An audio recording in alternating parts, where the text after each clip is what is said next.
Assalamu alaykum hürmetlik savaqdaşlar. Tayyiba dersxonamizga hoş geldinglar. Biz bugün fiqhi dersimizning 12. dersini o'qiymiz. Biz bugungi darsimizda ayollarga xos bo'lgan bir qism hukmlar haqida to'xtalamiz. Unda bo'lsa biz darsimizni boshlaylik. Bismillahirrohmanirrohim. Ad-dima'ul xarija min farjil mar'a. Ayolning farjidan chiqadigan qonlar. Endi ayollardan keladigan qon 3 xil bo'ladi. Birincisi hayz, ikincisi nifas, üçüncüsü istihada. Yani hayz, nifas, istihazdan ibaret 3 xil qon ayollardan keladi. Her birinin hükmü biriga o'xshamaydi. Unda bo'lsa, hayz degan nima? Buning hukmlari al-hayz. Hayz deganimiz huwa ad-damul kharij fi hal as-sihha min aqsa rahm al-mar'a min ghayri wilada wala marad fi amad muayyan. Hayz deganimiz o ayol kishininki baliyat qusining eng cho'nqur yeridan tug'masdan, kasal bo'lmasdan ma'lum muddatlarda saq holatida chiqadigan qon. Ayol kishi normal sog'lom holatida to'qa vaqtida emas, kasallab qolganda emas, muayyan muddatda uning baliyat qusining eng to'ridan chiqadigan qon. Endi hayzning boshlanishi qachondan tortib boshlanadi, qachongacha bo'ladi? Hayzning boshlanishining eng kichik vaqti min bulug'ul unsa, ayollarning balog'atga yetgan vaqtidan tortib boshlanadi. Ya'ni hayz kurash bilan qizlar balog'atga yetgan bo'ladi. Endi bu qachon balog'atga yetadi?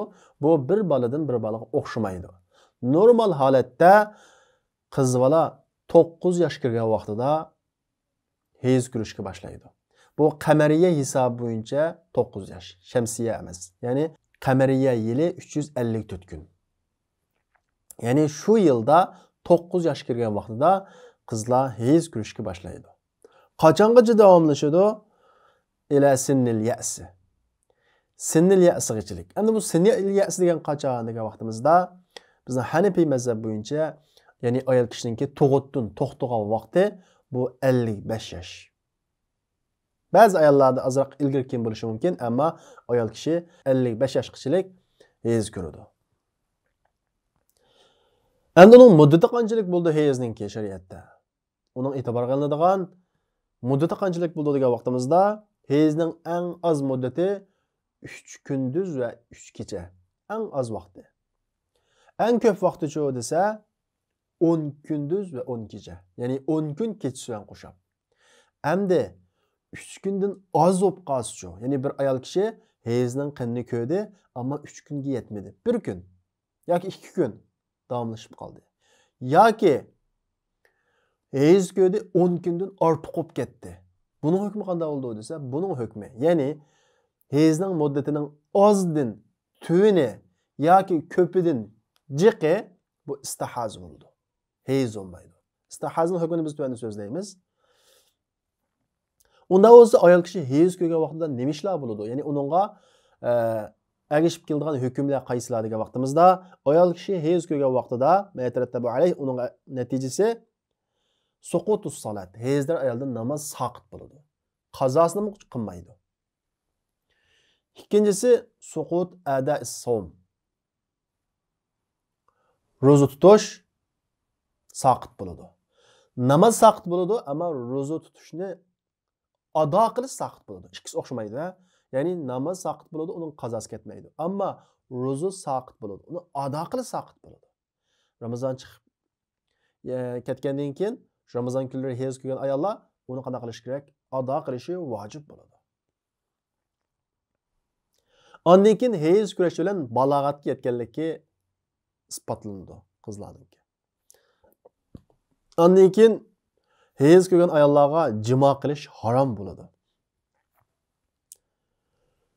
Hayz ko'rgan ayollarning masjidga kirishi harom. Masjidda turishimi harom.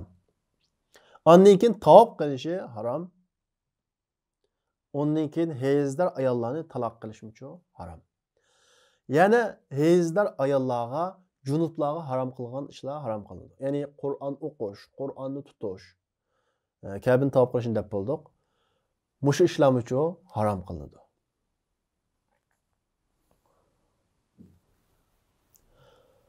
Endi poklikchi, poklikninki qisqa muddati qanchalik, ko'p muddati qanchalik degan vaqtimizda poklikninki eng oz muddati, ya'ni bir hayz bilan yana bir hayzning oraliqidagi pok turadigan muddati eng oz bo'lganda ayol kishining 15 kun bo'ladi. 15 kun.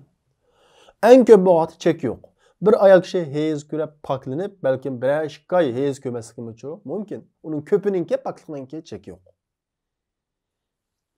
Endi hayz muddatida bir ayol kishiningki muqim odati va bir ayol kishi bo'lib qolsa, 6 kun yoki 7 kun hayz ko'radigan ayol kishi bo'lib qolsa, shu hayz muddati ichida hayzga o'xshash qon ko'may, siriq yoki boshqa xil rangdagi qonlarni ko'rsa, u hayzga hisob.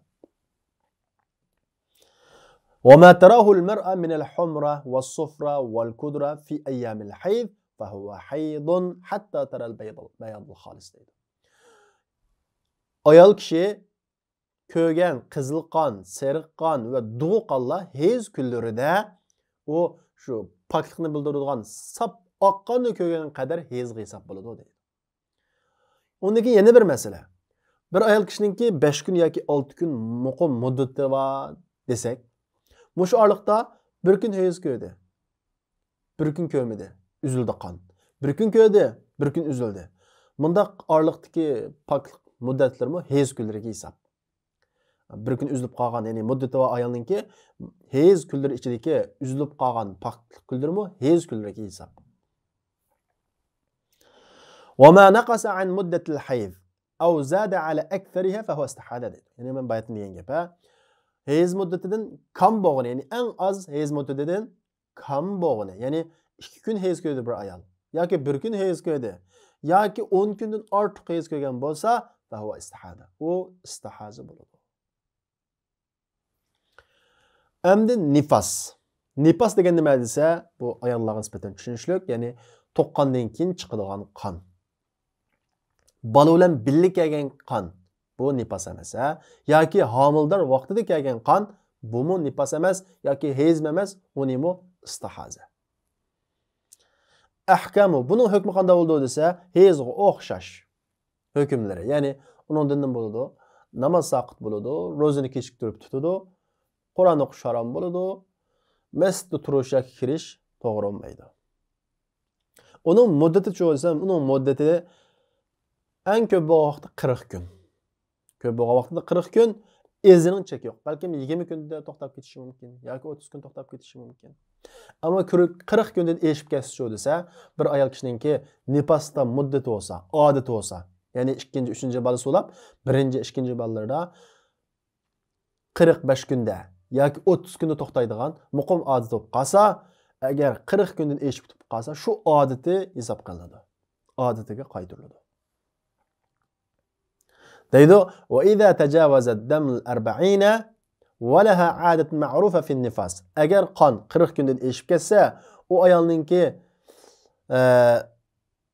nifasda ma'ruf odat bo'lsa, shu odat kunigacha qaytariladi. Odat kuniga qaytariladi. Agar odat bo'lmasa, tunji to'g'ri bo'lib qolsa desa, 40 kun hisob bo'ladi, 40 kunning ortiqi istihaza bo'ladi. Unda istihaza qanday bo'ladi?